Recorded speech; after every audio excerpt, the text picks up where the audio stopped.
All right, magic maker. All right, magic makers. Today, I really want to dive into the world of menopausal workouts. Yep. Many of you, like me, you might have started to see some subtle, or no, so not some subtle body changes. And maybe you chalked it up to, being over 40, life stress, but there's more to it than meets the eye. And, many of you listening to me, you have been working out for forever, right? Most of the people that I or who listen to this podcast, most of the people that I know, working out, that's our jam. That's what we do. Working out is just it's simple for us. Working out is easy for us. And so when we get to this perimenopausal stage, menopausal stage, and our hormones start doing the Macarena, and you ain't about the line dances, here is where we all struggle, right? Because like, we all want to go back to doing what we did. Like I used to go to the gym 6 days a week, 2 hours. And if I wasn't at that gym at minimum 90 minutes, it wasn't a workout, right? If I wasn't like crushing, struggling, grinding, it wasn't a workout. Anyone feel me on that? And so, but when my hormones started getting buck wild, it just things had to change. And for my hormonally challenged magic makers out there, I'm about to unravel the secrets that are going to help you stay on this fabulous journey without feeling like you're going cuckoo for Cocoa Puffs. Okay. Because I know I felt crazy for a really, really, really, really long time. All right. But before we dive into workouts, I got to do some background stuff here because step one, it becomes a mindset shift, right? That old ways will not open new doors. And that is a line that I must say to myself all the time because I've been doing this training for over 20 plus years, right? I have been a personal trainer for about 15 years. And I always feel like, and I hear this all the time, guilty as charged. I got to go back to doing what I was doing because it feels good. It feels comfortable. I'm resisting doing new things because I want to nail it. I want to be so bleeping good at it. And I'm afraid that if I do something different, I won't what the outcome will be. I'm also a recovering control freak. So for those of you out there, I got you. Perfectionist, control freak. Yeah, there. Check, check, right? Looking for a support group. And so what I know is that your old ways aren't going to cut it anymore, right? Your body is so used to you beating it into submission, and that was what that we were told. I remember the very first workout ad that I like was just like, oh my god, that's me. Was the no pain no gain, right? I don't even think that company's in business anymore, but it was the Solar Effects commercial. It was like no pain no gain. I'm like, all in, sign me up, torture me. I'm here. I want to struggle. And that was the messages that we got. And so back in the day, no matter how much sleep I got, I dragged my ass to the gym at 5:30 in the morning because back then I was working a 9 to 5 job. And my boss was very famous for dropping shit on my desk at 4 o'clock and saying it had to be done by tomorrow morning. So my visions of dreams of going to the gym just evaporated right there. And so at the time, my personal trainer said to me, "So Kim, what keeps you from going to the gym in the morning?" Right? Because it was the same thing. So Kim, why, every week was like, oh, I meant to get to the gym, but 2 out of the 4 days I was planning to work out, my boss dropped this bomb in my lap. So I used to push through the exhaustion like a superhero. And if anyone feels me on this one, right, I was grinding my way through the workouts just to check that damn box, just to be like, I did it, pick me up, I get the perfect prize, please give me the perfect prize. There was no fucking perfect prize. So I don't know about you, but my workouts were my identity, right? I was the gym girl. I am still the gym girl, but I've changed. I've skewed that story about myself, and I've told people how I ran myself into a brick wall, right? So I'm the gym girl, but I'm also the recovering person who, when you tell me you work out 2 days a week, when you tell me you don't take rest days, I'm also the girl be like, girlfriend, I'm going to tell you how that story is going to end. You can listen to me right now, or you can be me and call me in a couple of years when your body's like finger. So the same thing, a lot of the clients that I trained for a long time, I trained fitness competitors for a really long time.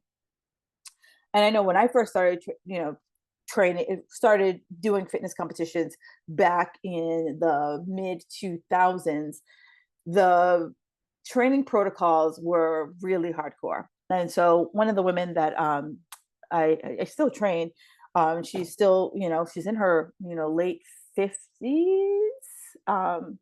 And she is still competing. God love her. But she really was like, I need to go to the gym 6 days a week. The workouts need to be 2 hours. I need to be doing drop sets. I need to be lifting this. I need. Yet when was looking at her overall picture, right? Looking at her sleep, she was in a really stressful job. And because she was in a stressful job, she wasn't sleeping that much. Because she wasn't sleeping that much, her digestion, as we get older, our digestion changes, our hormones change, and she wasn't eating as much. So she was like, Kim, I'm not putting on the muscle that I want to put on to do the show. And I was like, it's your sleep and your stress. And it was just this like never ending story of your sleep and your stress. And it was a little bit of a wrestling match for her to finally come to Jesus, that it was not about going hard anymore. And, she grew up in the era of bodybuilding that I did, right? It was like all about getting the lifts in, just getting the lifts in, getting the lifts in and having that post protein shake. Like that was like really what was drilled into our heads when we first started back in the bodybuilding world. But as we've evolved, like there's more research that's come out, more, just anecdotal, not anecdotal, like bro talk. This is real, like people have been researching and testing this and seeing the things. And so one of the things I challenge you, if you're stuck in that way, ask yourself, when was the last time you saw your body change? Ask yourself, how much longer can you keep up those workouts? How many workouts are you missing because you tell yourself it has to be a certain period of time? How many workouts are you missing because, you couldn't do all the things, right? Because I'm saying this because that was me, right? If I couldn't check my cardio and my lifting, why go to the gym? And, now, hindsight being 2020, I'm like, that was just so fucking stupid, Kim, right? Why would you just not go to the gym because you could only go to the gym for 30 minutes, right? The one thing I know that I am all about is something is better than nothing, right? You can always do something, right? And then on the flip side, I have another client who she loves to walk. The walking is her jam. However, she will always say, Kim, my body's not changing. My body's not changing. But I was like, but you're not working out. She's like, but I walk. And I was like, and my old coach told me I could walk all the time. And I was like, I'm never going to take walking from anyone. I am never going to take that. If that is how you manage your stress, I'm never going to take it away. However, if you're looking for body composition change, you have to lift weights. And then you have to lift heavy weights. Right. So I'm telling you these two stories because they're like the far end of the spectrum when it comes to the women that I work with. I have women who are like, I must work out and it must be hard. I must be dragging my knuckles on the ground, barely able to wash my hair. And if I reduce that, oh my God, what's going to happen? Right. And then I have people on the other side of the spectrum who are like, oh, I have so much going on in my life. I am the main breadwinner for my family. I need to make sure that work comes first.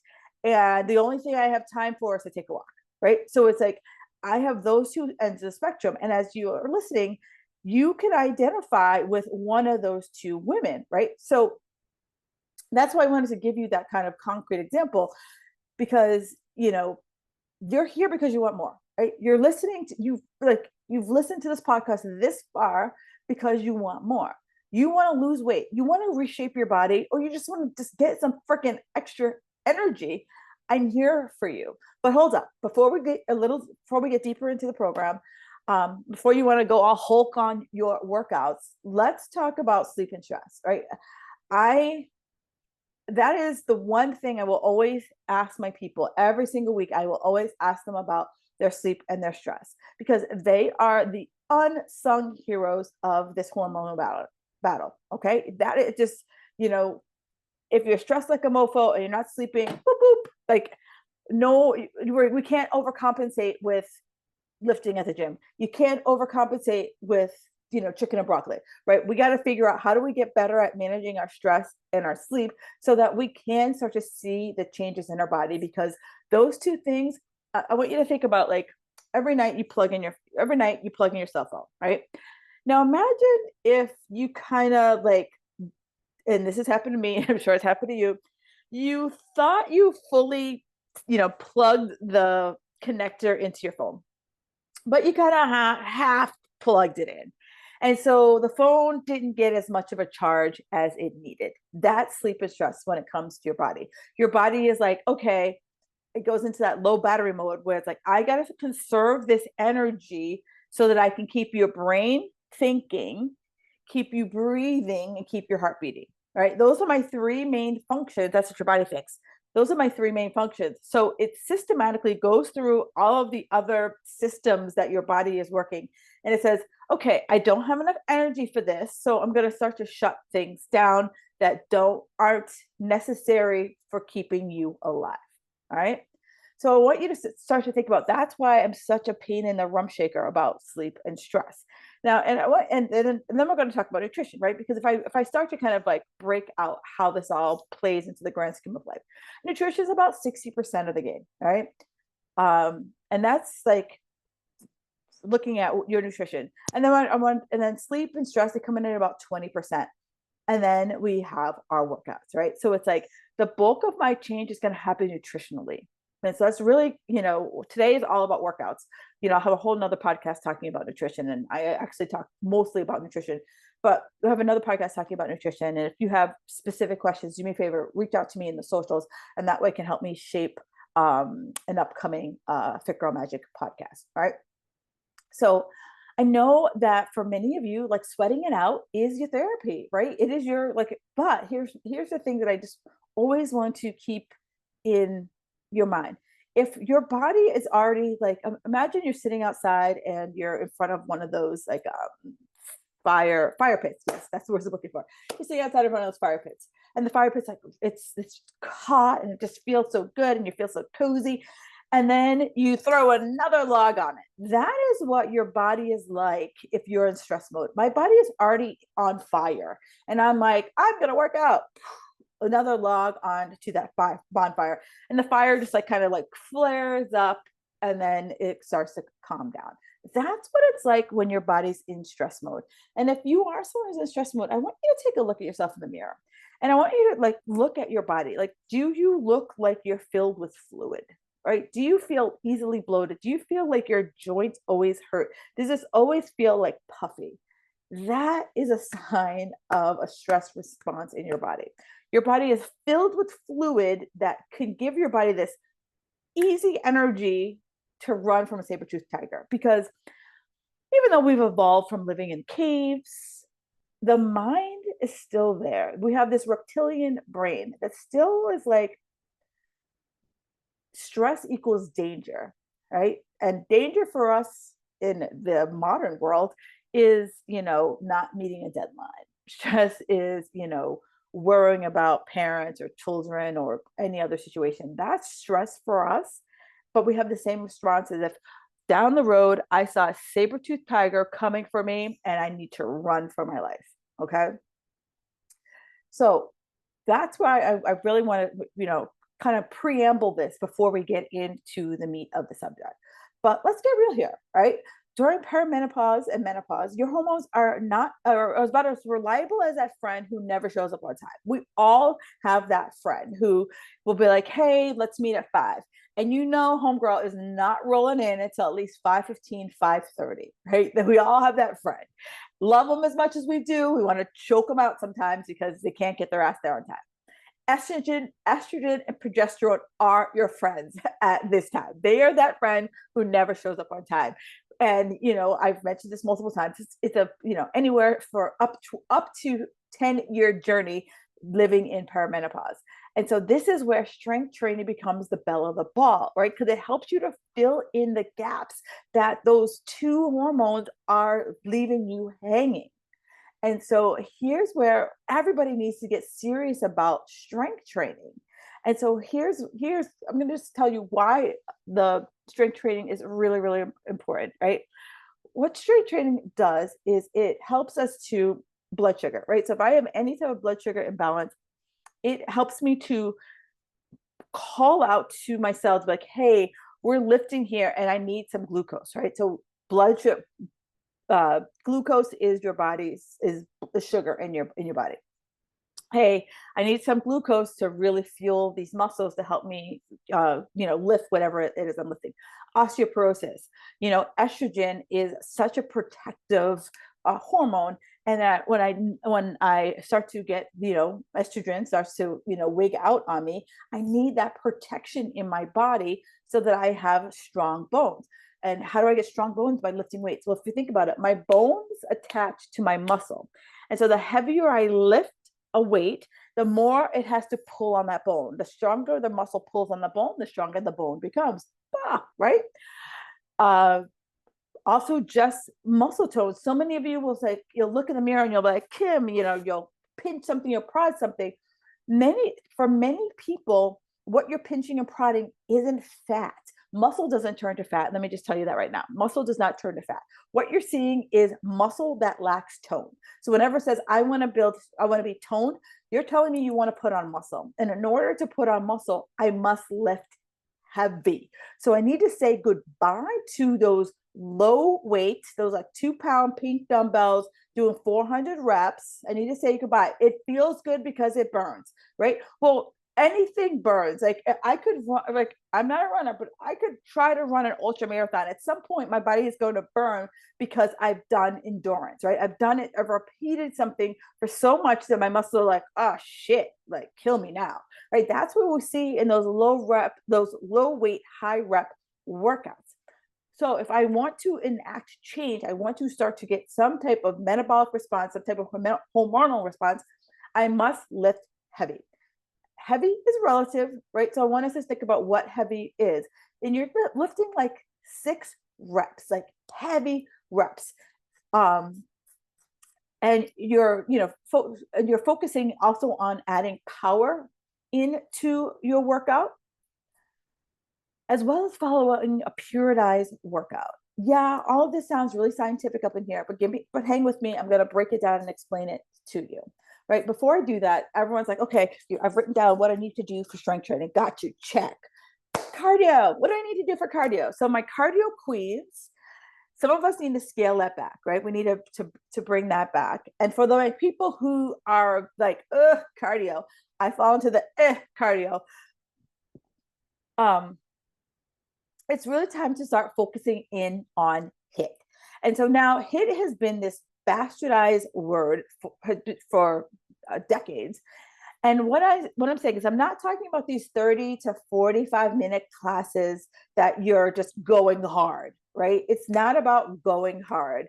It is like, can you go like full on beast mode, 20 to 40 seconds, taking a breather and diving back in. And this is repeated for about 15 minutes. That's HIIT, right? We see so many workouts labeled HIIT, and that's not what HIIT is. If I'm going 30 plus minutes, that's hard ass cardio, right? There's a difference between a hard ass cardio and going as hard as I possibly can. And so for many of you, we're attached to data, right? If I'm not closing my rings on an Apple Watch, I'm not hitting my 10,000 steps or whatever other device you might be using. And I'm all for data, but I don't want us to obsess about data. Right now, as we're starting to make this shift into our workout, I'd rather you start to say to yourself, all right, how does my body feel? Right? And so there's a scale that's called the Borg rating of perceived exertion, right? So RPE, right? So, and some of you might have seen that someplace, but most of the time you see RPE or you see PE.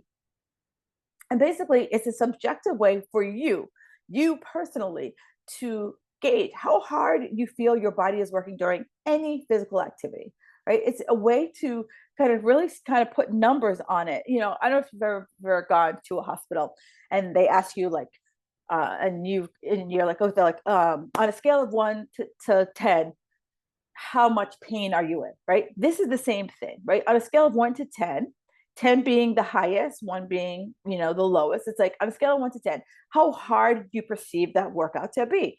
10 being like, oh, I'm dying. One being like, I could do that all night long. What you got? What else you got? So it's like really looking at when you get into those cardio periods, being that 7 plus, right? Just being like, you're just running so hard that you need that rest. If you're like sprinting and then, that 20, 30 seconds comes up and you could go again without taking a break, go harder, go harder, go harder, right? That's what we're trying to achieve in those trainings. And, when I was training my girls to do fitness competitions, one of the things that I would train them for, if you're someone who is really looking to lean out your legs, someone who's really looking to just get muscular legs, ladies, sprinting. And when I say sprinting, I am not talking about on the treadmill. I am talking about in a group fitness room or in your driveway or out in your street, sprinting for, 20 to 30 seconds and then walking back, catching your breath, and doing that multiple times. That is like a crusher if you are looking to really embrace this new way of working out in this perimenopausal state. And, in fact, in my Fit Girl Magic Society, once a year, I should do it more often, but once a year we had what I call sprint month. And it's really just kind of like, making sure you are adding in sprints into your workout. And when you hear the word sprint, you think to yourself, oh my God, I can't be as fast as Usain Bolt. I am not asking for you that. Sprint is relative. Remember, we talked about the perceived exertion scale. Sprinting is you're just feeling dead ass tired, right? Boom, I sprinted and I'm like, I can't take another step. Perfect, done. I'm resting. Sorry, it was not a porno. I was just catching my breath, right? And then I walk myself back and I sprint. I do this in my driveway, and I'm sure my neighbors think I am crazy, but that's one of the ways that I get it done. Now, before we really get into the meat of the show, I know many of you are thinking you might be too old to build muscle, or building muscle, I might get bulky, right? No, no, no, no. You still need to build muscle over 40. And so when most people will say, well, even when you tell me I want to get toned, right? I want to be toned. Tone is muscle, right? It's just vocabulary. And, I'm big on making sure we're always clear on our vocabulary. Muscle is tone, muscle tone. When you say tone, I want to build muscle. That's what you're doing. And it is impossible unless you have some type of testosterone levels that are rivaling that of a man. You can't get bulky, right? What we're all searching for is like, let's wipe that word from our vocabulary. I don't want to get bulky. You can't get bulky unless you have some type of genetic disorder that you will add on muscle at some astronomical rate. Most women will be fortunate if they can add in 1 to 2 pounds of muscle a year. Do you hear that? 1 to 2 pounds of muscle a year. They would be lucky to do that. So if you think you're going to be gaining, 10, 20 pounds of muscle and you're going to be like ripping out of your shirt, yeah, sorry, not sorry. That's not going to happen. The other thing I want to bring up, there's a woman, her name is Train with Joan, and I follow her on social media, and she's in her 70s now. She didn't start training until her 60s, and she looks absolutely fantastic. And so if you're someone who is like, oh my God, I can't, I'm going to link her Instagram in the show notes so that you can just see that like it's what's possible for you. All right. So let's get to the meat of the show, right? The meat of the show. I've been hinting and teasing at this. Finally, for the love of God, talk, Kim. All right. So I know that this is what I know. Physiologically, as we get over 35, our muscle starts to we start to lose muscle. And this is just a biological fact, right? So you're losing anywhere from 1 to 3% of your muscle each and every year. Hormones are going crazy, blood sugar is getting out of whack. And now is a time that strength training is paramount. So if you've dabbled in strength training, this is the time to do it, right? As I mentioned earlier, many people we see, you see older folks and they're everything's jiggling. Maybe you see it on yourself and you think that your muscle has turned to fat. Muscle cannot turn to fat. That's not it. What you're seeing is a muscle that doesn't have any muscle tone. That's exactly what you're seeing. And so if that you feel like that's in your body, that's a hey girl, hey, start to strength train. And that muscle needs a pep talk. And so that pep talk is that heavy resistance that we were talking about. It's that 6 reps where like that 1 to 2 reps, like that last 1 to 2 reps just feel challenging, but we still have good form going there. All right. And you want to do that for about 2 to 3 times a week. Right. And I want you to think about heavy is relative. When I say heavy, someone, for me, 20 pounds could be heavy based on the exercise. For someone else, 10 pounds could be heavier. It's relative. So I don't want you to start being like, well, I can only lift 5 pounds. No, let's focus on when you get to that 6th rep, do you feel like you could do more reps? And so I still teach live classes a couple of days a week. And whenever we have, strength, every woman knows who's in there. I will always be like, if you immediately grab that 8-pound, that 10-pound dumbbell, and we're doing lower body weights, I am coming to find you, right? Because everybody here is stronger than we think. We have this perceived notion like, oh, I must do the 8-pound weights. I'm going to come find your ass, right? I will come find your ass. So this is me virtually finding your ass out in the world. So think about the last few reps feel challenging, but you got good form, right? Form is always going to be what is going to limit you, because who wants injuries? Injuries suck, and injuries take us out of the game, right? And so when I'm doing these workouts, I want to choose big body parts that are going to deliver me the biggest bang for the buck, body parts that are going to really demand my body to go out and find that glucose to really pump into my muscles. So that's squats, deadlifts, chest presses, overhead presses, lunges, bent over rows, pull-ups, right? Those are the main exercises that I want to use to build my workout. It's less about the circus workouts where you're doing like a bicep curl into a jumping squat into a burpee. No, it's like, how can we, like I said, 6 reps, how can we just like burn that shit out in our muscles, right? So it's not about the circus workouts. It's not about muscle confusion.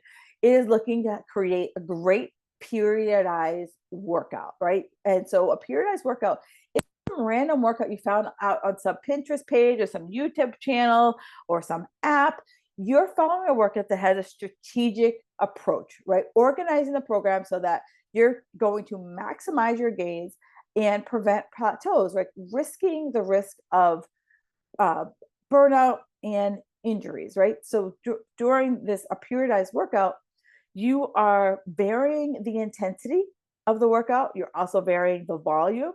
So that means intensity means like, how it means like how hard the workout is, right?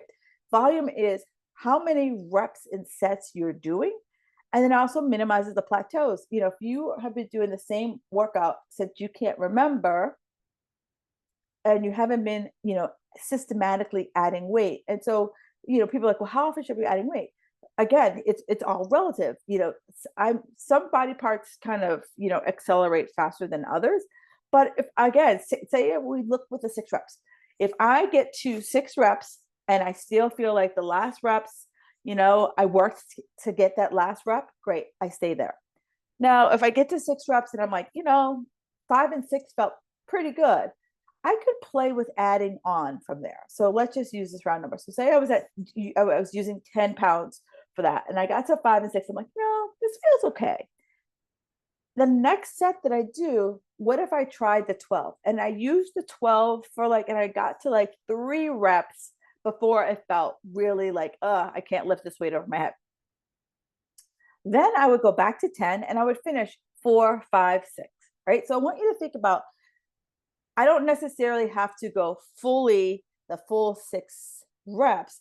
I can do 1 or 2 at a higher weight, and just to kind of introduce my body to that heavier volume. And if that doesn't make sense, do me a favor, reach out to me and I will further explain it to you, right? Because in my Fit Girl Magic Society, Every month, it's my group membership, and every single month, I add in a new workout, and it builds off of the old one. So we're playing with, volume. So sometimes I'll give you, you're going to choose anywhere from 6 to 10 reps, right? And you choose the rep range. I will play with sets. I will play with, using those same big exercise I labeled earlier, but maybe the chest press is on an incline. Maybe the chest press is on a decline. Maybe instead of a chest press, we're doing a body weight push up, right? Maybe we're using the TRX, right? So it's just a same exercise, but you're adding just a little bit of a spin to it so that we get a little bit different muscle stimuli from that, right? And so that's what when you follow a periodized workout, it allows you for gradually adjust the training variables. So you challenge your muscles and you challenge your energy systems in separate ways, allowing for you to see consistent progress and reducing the risk of burnout. Like some people's like, I get so bored. It's the question is, if I'm bored, am I challenging myself with the increasing of the weight, or am I just going in like the workout says this?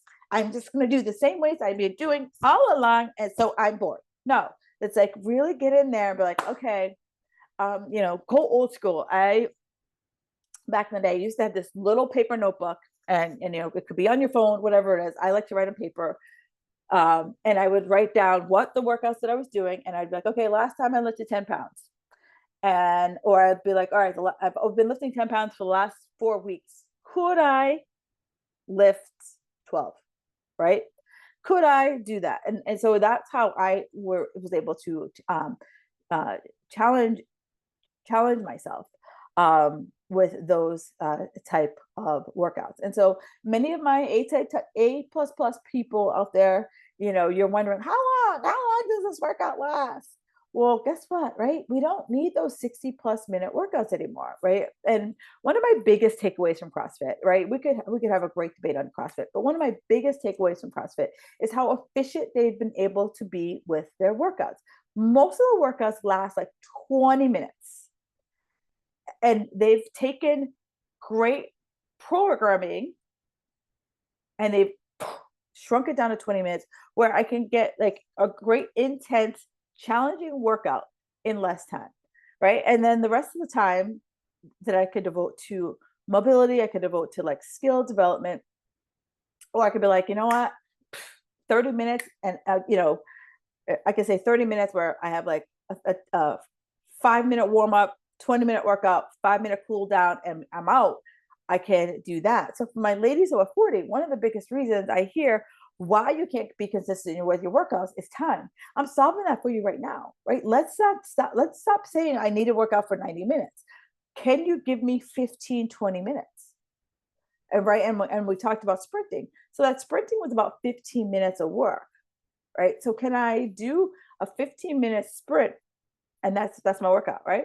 And I could do that outside. I don't have to drive to the gym. I have to get a babysitter. I have to do any of that stuff, right? Could I do that for 15 minutes? Could that be my Sunday? And on Monday, could I get in that 30-minute, intense workout?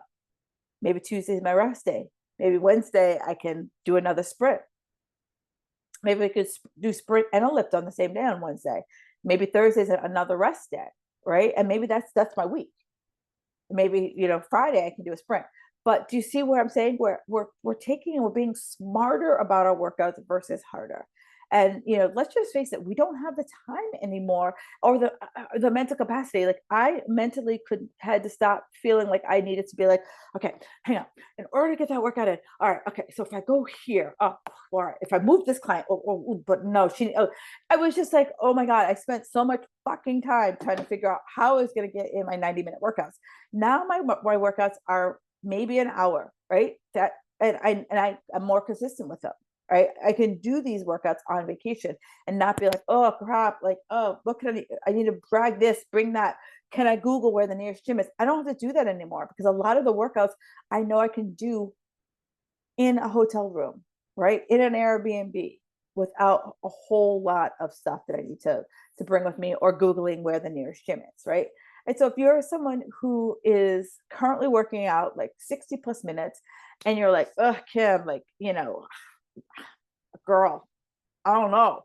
I was that girl. I know how hard it is to like change. I know how hard it is for you to be like, but this is the way, but this is the way. I just want you to look at your results, right? This is that's what's going was my driving factor. I had to look at my results, right? Was my body changing? And my body wasn't changing. So I took pictures and I took measurements and I chose a pair of tight pants and I gave it 30 days. And I changed my workout. I gave it 30 days. And if I saw no change, it was a sign that something had to change, right? Something had to change. Either my nutrition needed to change, my workouts needed to change, my stress management, my sleep, something had to change. Okay. So let's talk cardio. I kind of gave you like a quick overview, but let's get a little deeper here. So I talked about sprinting, right? This is more about intensity, right? It's like, how can I go hard? Like, this is straight up, I'm running like I'm being chased by a saber-toothed tiger. Okay. And this is a couple times a week, right? This is 2 to 3 times a week. And one of the reasons why I highly recommend sprinting, I talked about how it's great for changing your lower body. That's one. But two, one of the reasons why sprinting is that as we get older, we lose our power, right? And that power is what keeps us more mobile, keeps us more adaptive. Adaptive not only with just agility, and when most people think agility, you think, okay, I'm not an athlete. When I think agility, I think like I'm out in the world and something drops on the floor. Can I get out of that way? Agility is I'm walking and out around, and could I like catch my own feet if I trip, right? So this is like, how do I keep up with my proprioception? How do I like mitigate trips and falls? How do I use my balance in motion? That's what I mean by agility. That's using it in the real world. I'm sure someone has come up with a word for it, but that's what I mean when agility. Second thing about sprinting is that it helps us increase blood flow, right? Because all of a sudden your body's like, holy shit, we're doing something really challenging. Everybody get on board, right? Let's get this done. Let's get out of the way. And so it's a way to get our bodies going back and forth, burning fat, and being very burning fat and using glucose, right? Being very adaptive. So we're going back and forth between being a sugar burner and being a fat burner, being a sugar burner, being a fat burner. And so for those of you who are like, but my heart needs the cardio, your heart's getting the cardio because you're literally like calling on your heart to just pump as efficiently as it possibly can because you're sprinting. And so for many of you, you've been told zone 2 is your fat burning zone. Well, for us women, we're built for endurance. That's what we're really good at freaking endurance. We're built for that. We are built for the long run. We were the gatherers, right? We had to go out and forage through the forest and pick stuff while the men folk went off and chased the saber-toothed tiger. We were the one who, had to walk to get the water and walk everywhere. So we're built for endurance. We have that mitochondria that's like already like a nice little powerhouse for us. And so while I'm never going to take away things people love, I want us to look at our priorities.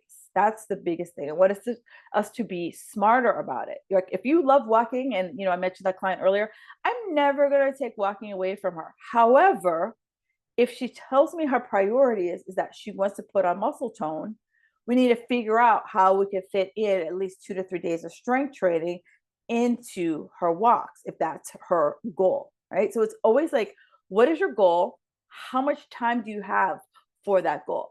When I was a trainer at the gym, and I remember, I would sit down with a new client. I'm like, okay, Susie Sunshine, I see your goal is, you want to lose, 20 pounds. Great. How many days a week do you have to support this goal? Oh, girl, 7 days. I could do 7 days a week. Okay. All right. Let's just kind of like back into this. Do you have a job? Yeah. And I said, okay, is it a 9 to 5 job? What kind of job do you have? And I would like, kind of back them out into it, like, between how much time they have for their job, commuting, kids. other, responsibilities. And what sort of 7 would whittle itself down to like 3 or 4 days. So here's where you have to be honest with yourself and say, this is my goal and this is how much time I have. So that way we can start to say, okay, here's where we need to say, here where you need to prioritize your time so that you get the biggest bang for your buck. And strength training is that one-way ticket to lean mass and power. We work in on your balance, because one of the things as we start to age, we start to lose our balance. And one of the biggest reasons that takes women out of the game in their 70s is a fall, right? Fall because we have brittle bones. We have brittle bones because we weren't strength training. We have brittle bones. We weren't strength training, and we also, our estrogen is what is one of our vital drivers for bone health. So we have to really start thinking about looking at the bigger picture, right? And so now that we look at the bigger picture, how do you start to sprinkle in the walks, the zone 2 into your world, given that you're trying to change your body composition, right?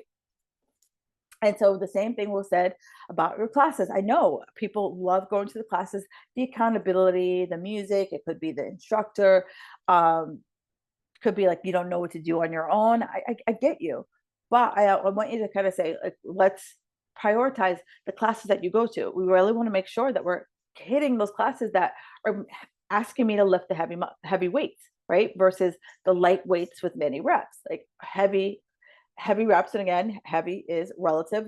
That 6 reps, can that 7th or 8th rep be, I'm maxed out at that. How do we fit those in? Or, and also if I'm going to those classes, excuse me, am I just going through the motions? I see it all the time. I see women just going through the motions. And I mentioned, if you're in my class, I'm gonna be like, hey girl, hey, I'm like, you got 10 pounds in your hand. What are you doing over there? It looks like you could do more, right? And, I get the eye rolls, and I will always get the eye rolls because I know how important strength training is for women. And, my parents live in Florida, and, throw shade at me if not. Every time I go to Florida, I look around and I see men and women who could benefit from even just 1 to 2 days of strength training. How it could just, their acts of daily living, getting out of a fucking chair, right? Getting out of a chair, not needing a walker. Like my number one goal in my life, that for me, my personal goal is I don't want to use a walker. I want to be so strong and fit and healthy into my 90s, into my hundreds. My grandmother's knocking on the door of 102. I want to be that and still be able to walk on my own, right? That's my goal. And so to do that, guess what? That's what drives me to get my ass to the gym. That's what drives me to not just reach for the 8-pound dumbbells, because I want my acts of daily living to be easy, right? I don't want to, I see it. I see them struggle to get out of a goddamn chair. I see that to walk, they have to hold on to somebody. I don't want that. I want to be able to have that same strength, that same balance that I have right now, right? So that's what I really want you to think about, and every time I go to Florida, I'm like, a little strength training could go a long way. There was a quick story, and then we'll kind of start to wind this down. So there was a woman, so during the pandemic, this woman's son had a baby, and during the pandemic, many of us weren't traveling anywhere. And so she finally was like, okay, I want to come and see the baby. I feel comfortable getting on a plane, blah, blah, blah. So she was working with a personal trainer, and the baby she's like, well, how heavy is the baby? And the baby at that point was like, 15 pounds. So she was like working her darndest to be able to lift her 15-pound grandchild. Right. And so a lot of times when I am, women are like, oh, I can't lift that heavy. I'm like, the average toddler weighs, 20 to 40 pounds. The average dog weighs 100 pounds. The average bag of kitty litter weighs like 70 pounds. So I'm always throwing these like life things at you so that you start to realize how heavy you are, how much stronger you are. I had a girl in my class, I was like on one of my like soapboxes about lifting heavy shit. And then we had this big storm blow through New England. And then the next week she comes in, she's like, Kim, she's like, big storm blew in, and trees were knocked down, limbs were knocked down on my yard, and I'm picking them up and I'm dragging them. And she's like, you know what? She's like, this is what Kim said. Like, I need this strength to be able to drag these trees. Right. So imagine like if she didn't lift heavy weights, like dragging those trees. Yeah, it did suck, but it would have sucked even more had she not been strength training. So to get back to the woman, that was her training. So for like 6 months, she was training to be able to lift her grandchild. So she called and she's like, "Oh, son, I'm so excited! I can't wait to hug my first grandchild." And the son's like, "Oh, I got some bad news for you." And she's like, "What?" She goes, "She put on another pound." And she was like, "Oh." And it was just like, she was like, "I've been working so hard to be able to lift 15 pounds." And it was really cute. And she's like, "What? The baby put on another pound." And she's like, "All right, I'm still coming anyway." But I want you to think about, how do you translate this to your life, right? How can you think about, when I'm in these classes, when I'm in the gym, that it's not about, fitting into my pants. Of course, obviously, yes, we all want that. But it's like acts of daily living. And I want you to think, project 20 years. Project 20 years that, like, can you still grab all those fucking groceries and walk up a flight of stairs? Because that's what my biggest thing is. Like, no one takes the groceries in like one at a time. You're like, you grab all of them and like you walk in your house. I have 5 stairs that I got to climb to get into my back door, right? I want to be able to do that, right? So 2 last things I want to touch on in today's show is fasted training, right?